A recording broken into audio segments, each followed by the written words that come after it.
आपके सामने कुछ क्वेश्चन है, calculate the number of gram molecules यानी कि मोल्स ऑफ मॉलिक्यूल्स।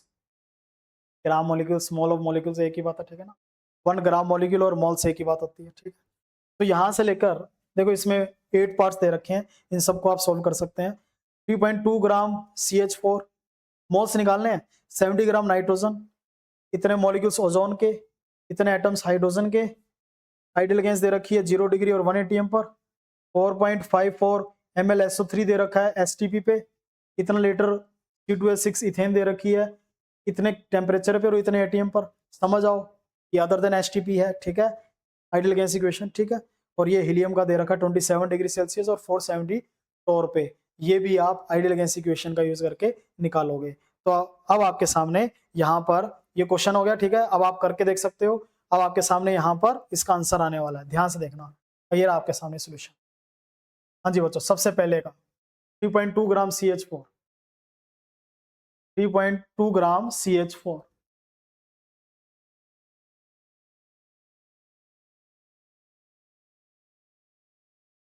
हाँ जी 3.2 ग्राम CH4 गिवन मास है। नंबर ऑफ मोल्स निकालने का फॉर्मूला, अच्छा एक नंबर ऑफ मोल्स निकालने का फॉर्मूला और लिख देता हूँ।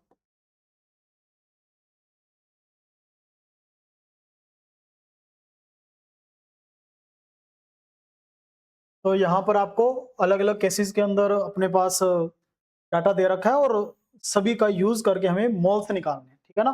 तो मोल्स निकालने का फॉर्मूला मैं लिख देता हूँ। मोल्स निकालने का फॉर्मूला, मोल्स कैसे निकाल सकते हो, ये तो given mass by molar mass, एक given number of atoms divide by Avogadro number of atoms and given volume divide by molar volume. ये फॉर्मूला आप सभी के लिए यूज कर सकते हो। अलग अलग चीजें आपको दे रखी होगी। अच्छा जो इसमें डिनोमिनेटर आप देख रहे हो सभी फिक्स होते हैं। मोलर मास आप कैलकुलेट कर सकते हो, Na की वैल्यू फिक्स है, ठीक है। मोलर वॉल्यूम फिक्स है 22.4 लीटर, ठीक है। तो या तो ऊपर वाले आपको दे रखा होगा या पूछ रखा होगा, ये चीजें आपको पूछी जा सकती है या दी जा सकती है, ठीक है ना, क्वेश्चन के अंदर।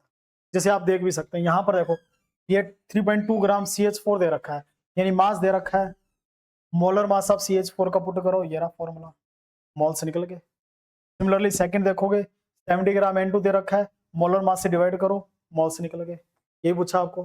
थर्ड में मॉलिक्यूल्स दे रखा है, यानी कि N दे रखा है, ये वाला फॉर्मूला। N दे रखा है, number of molecules divide by Avogadro number से डिवाइड कर दो, ये आपका निकल गया मोल्स। तो उसके बाद अब एटम्स ऑफ हाइड्रोजन दे रखा है, हाइड्रोजन के मॉलिक्यूल्स के फॉर्म में तो ये फॉर्मूला देखो, number of molecules by Na, but ये Na क्या है, मॉलिक्यूल्स हैं।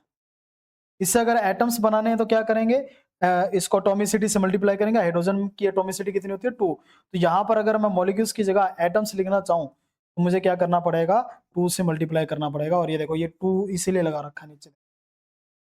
जब आप ये करोगे तो आपके मोल्स निकल जाएंगे। इन सभी क्वेश्चंस के अंदर आप इस तरीके से मोल्स निकाल सकते हो। नेक्स्ट बात करें,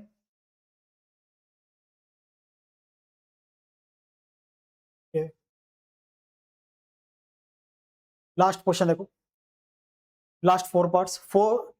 11.2 लीटर आइडियल गैस है एट 0 डिग्री सेल्सियस 1 एटीएम दे रखा, मेंशन कर रखा है। तो आप वो STP वाला फॉर्मूला लगा सकते हो, 11.2 बाई 22.4, 1 एटीएम के ऊपर 20.2.4 लेके चलना है, 0.5, ठीक है।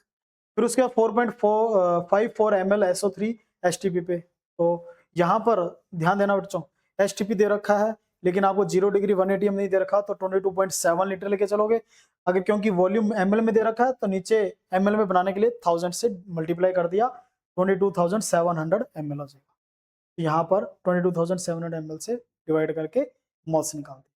आई थिंक ये समझ में आ गया होगा आपको। ऊपर वॉल्यूम ml में दे रखा था इसलिए हमें ml में लिया, ठीक है। तो ये इसके बाद आप नेक्स्ट देखो, ये नेक्स्ट 2 पार्ट्स हैं, ये बच्चों आइडियल गैस इक्वेशन के ऊपर है। आपको इतना लीटर दे रखा, वॉल्यूम दे रखा है, इतना टेम्परेचर है, और ये 2 लीटर नहीं बच्चों, 2 ATM प्रेशर होगा। ये 2 ATM है, ठीक है ना, 2 ATM ध्यान से देंगे। प्रेशर का 2 ATM यहाँ पे पुट किया, वॉल्यूम, और ये 0.0821 जिसको 1/12 लिख सकते हो।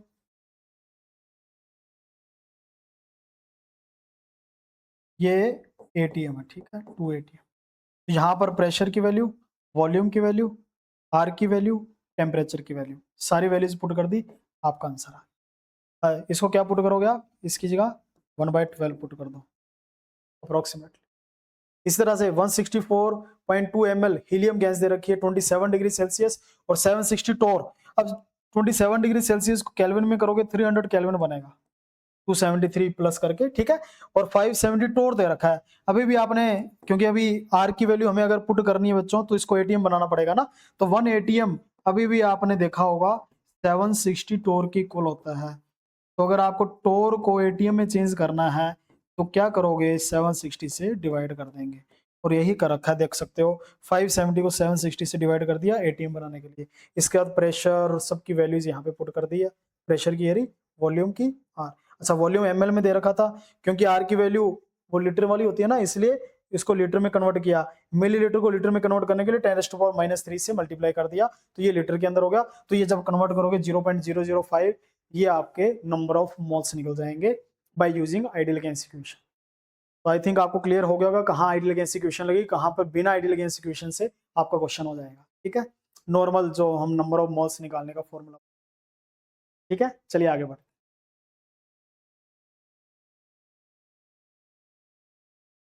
Find number of protons in 180 ml of H2O। Density of water आपको दे रखी है 1 ग्राम पर ml। तो यहाँ पर आपको प्रोटॉन्स निकालने हैं। वैसे प्रोटॉन्स आपको एटॉमिक स्ट्रक्चर में देखने को मिलते हैं, यहाँ पे थोड़ा आइडिया दे देता हूँ आपको। नंबर ऑफ प्रोटॉन्स क्या होते हैं बच्चों, नंबर ऑफ प्रोटॉन्स होते हैं एटॉमिक नंबर के इक्वल, इतना ध्यान रख लो। Number of protons is equal to atomic number. Z बच्चों एटॉमिक नंबर का सिंबल होता है, किसी का एटॉमिक नंबर है वो नंबर ऑफ प्रोटॉन्स के इक्वल होता है, ठीक है। जैसे यहाँ पर अगर वाटर की बात करें, वाटर के अंदर यहाँ पर 2 हाइड्रोजन है, 1 ऑक्सीजन है, ठीक है। हाइड्रोजन का एटॉमिक नंबर 1 तो प्रोटॉन्स 1, ऑक्सीजन का एटॉमिक नंबर 8 तो प्रोटॉन्स 8, तो 2 + 8 10 प्रोटॉन्स होंगे वाटर के अंदर। बस ये आपको पता होना चाहिए, 10 एक वाटर मॉलिक्यूल के अंदर 10 प्रोटॉन्स होते हैं, दैट्स इट। अब आगे आप समझ आओगे, ध्यान से देखें। तो मास ऑफ, अच्छा यहाँ पर आपको डेंसिटी दे रखी थी 180 ml वॉल्यूम दे रखा है और डेंसिटी दे रखी है। तो आपको अच्छे से पता होगा डेंसिटी क्या होता है बच्चों, मास बाय वॉल्यूम। तो यहाँ से मास क्या आएगा, डेंसिटी इंटू वॉल्यूम। तो डेंसिटी को वॉल्यूम से मल्टीप्लाई कर दिया 180 ग्राम। अच्छा आपको वैसे पता भी होना चाहिए वाटर की डेंसिटी क्या होती है, 1 ग्राम पर ml, ठीक है। तो आप इस यहाँ पर 1 ग्राम पर ml करके और उसमें अगर वैल्यू पुट करोगे 180 ग्राम, ये मास आ गया, ठीक है। मोल्स निकालने हैं, मास से मोल्स कैसे निकालेंगे, given mass by molar mass, 10 moles आ गए बच्चों। 1 मोल वाटर के अंदर 10 मोल प्रोटॉन्स, अभी अभी देखा 1 मोलिक्यूल के अंदर 10 है, ठीक है। तो 1 मोल वाटर के अंदर 10 मोल प्रोटॉन्स है, तो 10 मोल वाटर के अंदर कितने होंगे भी, तो आप इससे मल्टीप्लाई कर दोगे। अच्छा 100 मोल प्रोटॉन्स, 100 मोल प्रोटॉन्स हैं, 1 मोल में कितने प्रोटॉन्स होते हैं, एवोगाड्रो नंबर। तो 100 में कितने होंगे, 100 इंटू एवोगाड्रो नंबर। तो 100 इंटू एवोगाड्रो नंबर इसलिए किया गया है, और इसको जब आप सॉल्व करोगे 6.022 इंटू 10⁻25 प्रोटॉन्स हो जाएंगे, ठीक है।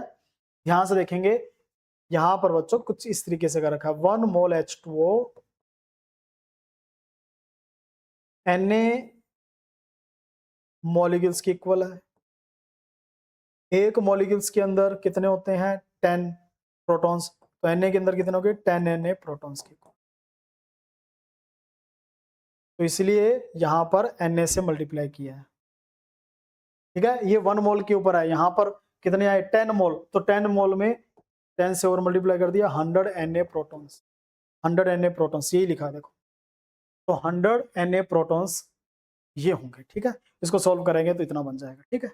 तो आई थिंक आपको समझ में आ गया होगा, ठीक है। What mass of Na2SO4.7H2O contains exactly 6.022 into 10⁻22 atoms of oxygen. ये बहुत अच्छा है क्वेश्चन, ध्यान से देंगे कि तो इसका कितना मास होगा जिसमें इतने एटम्स ऑक्सीजन के प्रेजेंट होंगे। अच्छा ये आपके सामने फॉर्मूला दे रखा है Na2SO4.7H2O।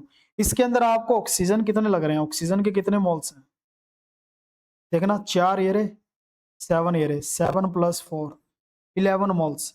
यानी कैसे लिखते हैं, 1 मोल Na2SO4.7H2O contain 11 moles oxygen, 11 moles oxygen. 11 moles oxygen के अंदर उनका कितने एटम्स होंगे 11 मोल्स में, 1 मोल में Na है, 11 में 11 इंटू Na होगा, ठीक है। तो उसके लिए इसका कितना मास है, जितना इसका मॉलिक्यूलर मास लगेगा। तो मैं ये बेसिक आइडिया दे रहा हूँ आपको, ठीक है ना। अभी सोल्यूशन देखेंगे इसके। मैं एक बेसिक आइडिया दे दिया कि एक मोल पूरे इस फॉर्मूले के सोडियम सल्फेट 7H2.7H2, इस पूरे मॉलिक्यूल के अंदर, मोल के अंदर, एक मोल के अंदर 7 + 4 11 मोल्स ऑक्सीजन है। एक मोल ऑक्सीजन के अंदर कितने एटम्स हैं? Na। तो 11 के अंदर 11 इंटू Na होगा, ठीक है। 11 इंटू Na एटम्स करेंगे, ठीक है। आपको 11 इंटू Na के अंदर जितना इसका टोटल मास है उतने मास में 11 Na है। एक एटम का मास और इतने एटम्स का मास इस तरीके से निकले, ठीक है। यूनाइटेड मेथड यूज किया मैंने, बट इसको करना कैसे है अब आपके सामने इसका आंसर होगा, ध्यान से।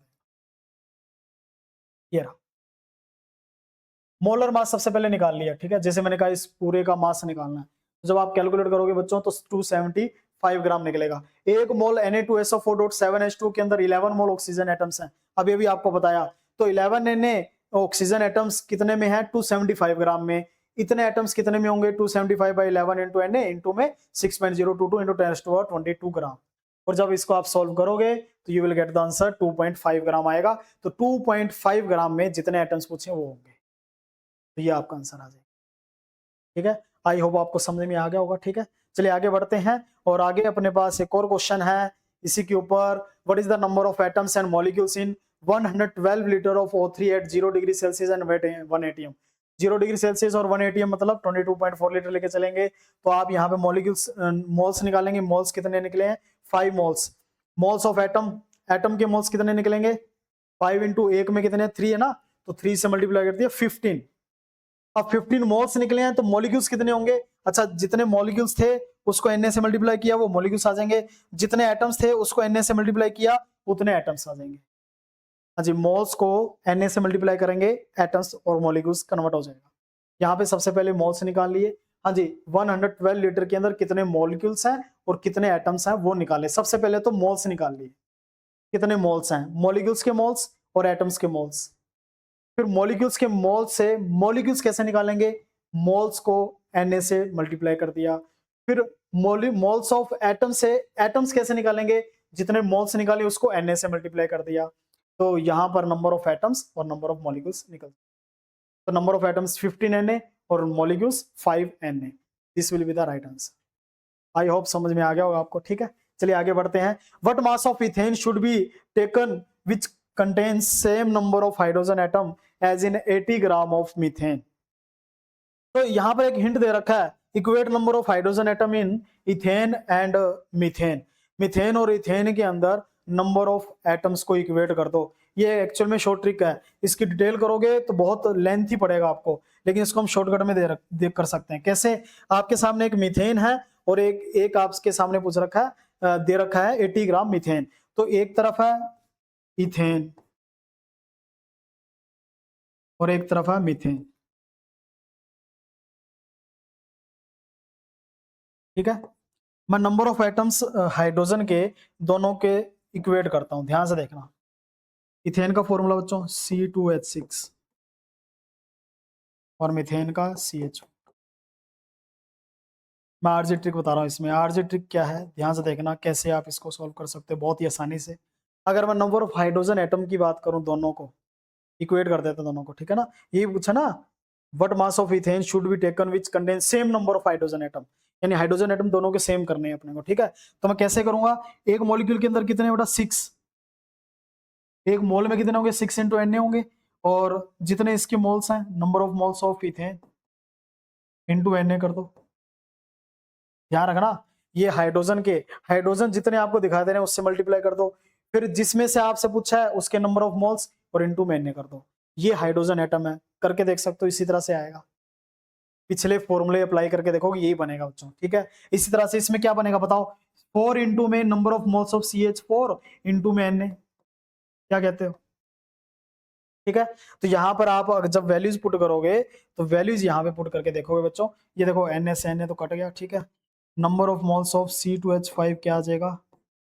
4/6 into number of moles of methane, ठीक है, यानी 2/3। 2/3 मोल्स, मोल्स मीथेन के, मीथेन का मास दे रखा है, मोल्स कैसे निकालेंगे? Given mass by mole, molecular mass. Given mass है 80 ग्राम, मोलर मास बच्चों CH4 का कितना होता है? 16 होता है। तो 16 से डिवाइड कर दिया, कितना आ जाएगा 10/3। ये 10/3 मोल्स आ गए। लेकिन आपसे पूछा क्या, मास पूछा है, तो मोल से मास कैसे निकालेंगे? मास इथेन का C2H6 है, ठीक, क्या आएगा, जितने मोल्स आए उसको इससे मॉलिक्यूलर मास से मल्टीप्लाई कर देंगे। हाँ जी, C2H6 का मॉलिक्यूलर मास कितना आएगा, C2 24 + 6 30 आ जाएगा, ठीक है।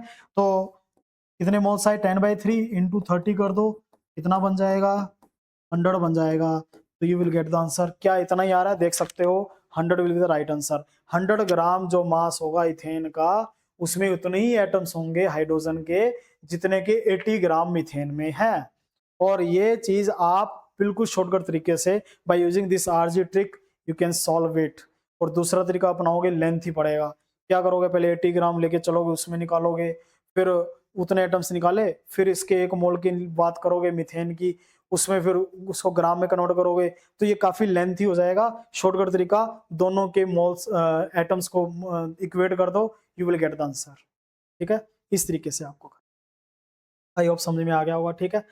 इसी तरह से एक और क्वेश्चन आएगा, देखो ध्यान से, ये है बच्चों, calculate weight of P4 required which contain same number of phosphorus atom in the sample containing 98 gram S3PO4, 68 gram of PH3 and 568 gram P4O10। कितने P4 एटम्स का रिक्वायर्ड होगा वेट? P4 एटम्स ध्यान से देखेंगे, क्या करोगे आप, 4 इंटू, फॉर्मूला बना देता हूं मैं, ठीक है ना, कर लेना इसको। ये इक्वेट करना है इस पूरे सैंपल के साथ, पूरा सैंपल पूरा पूरा निकालो। देखो H3PO4 में फॉस्फोरस कितना, एक है, तो H3PO4 के मोल्स, उसको 1 से मल्टीप्लाई कर दे इंटू Na, ठीक है, एक ये हो गया। फिर साथ में क्या दे रखा, 68 ग्राम PH3, उसमें भी एक ही फॉस्फोरस है, तो PH3 के मोल्स इंटू में Na।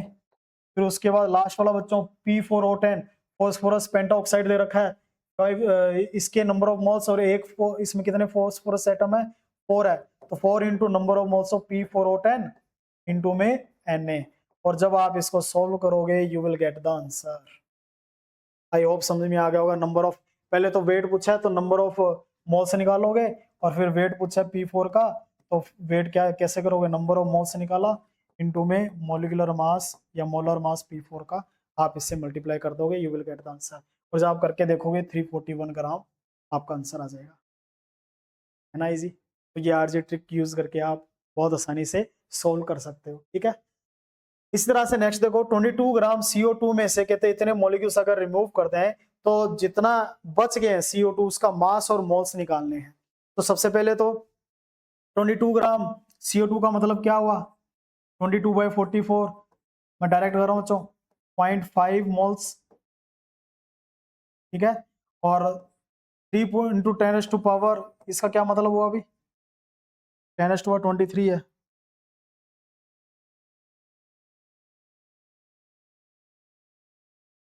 हाँ जी, दोबारा देख लो, ये 0.5 मोल्स निकले,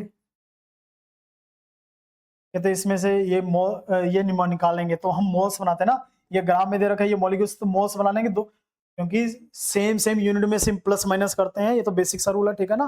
तो हम यहाँ पर 3 into 10⁻22 given number of particles divide by Avogadro number 6 into 10⁻23 कर देते हैं, तो ये बन जाएगा बच्चों अपने पास 1/20 यानी 0.05। यहाँ से रिमेनिंग जो मोल्स हैं, number of moles left 0.5 minus 0.05, और मास निकालना है तो नंबर ऑफ मोल्स लेफ्ट को मोलर मास से मल्टीप्लाई कर देंगे।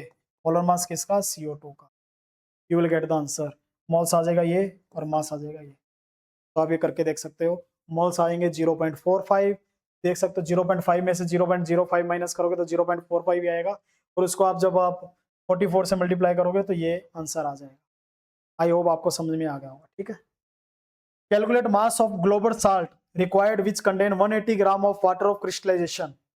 ग्लोबल साल्ट का मास आपको निकालना है जितना रिक्वायर्ड है 180 ग्राम वाटर ऑफ क्रिस्टलाइजेशन के लिए, जिसमें 180 ग्राम वाटर ऑफ क्रिस्टलाइजेशन हो। अब ग्लोबल साल्ट का फॉर्मूला अगर पता है तो ये क्वेश्चन हो गया, फॉर्मूले की सारी बात है यहाँ पर। तो ग्लोबल साल्ट मैंने अभी भी बताया था, सोडियम सल्फेट डेकाहाइड्रेट बोलते हैं। अरे वाशिंग सोडा सुना आपने, उसका कोई लेना देना नहीं है। ये वॉशिंग सोडा नहीं है, वॉशिंग सोडा में Na2CO3 होता है, ये सल्फेट है वो कार्बोनेट होता है। तो global salt sodium sulphate decahydrate होता है, washing soda sodium carbonate decahydrate होता है। तो ध्यान रहे वॉशिंग सोडा से कोई लेना देना नहीं, अलग होता है वो, ठीक है। तो इसमें भाई 180 ग्राम, मुझे यहाँ पे साफ साफ दिखाई दे रहा है कि आपको भी दिखाई दे रहा है कि 10 वाटर मॉलिक्यूल्स का मास 180 होगा, देख सकते हो। एक वाटर का 18 होता है, तो 10 का 180 ग्राम। तो 180 ग्राम जितना इसका टोटल मास होगा उसी में 180 ग्राम है वाटर। इस पूरे का टोटल मास से निकालोगे 342 ग्राम ही आएगा, देख लेना।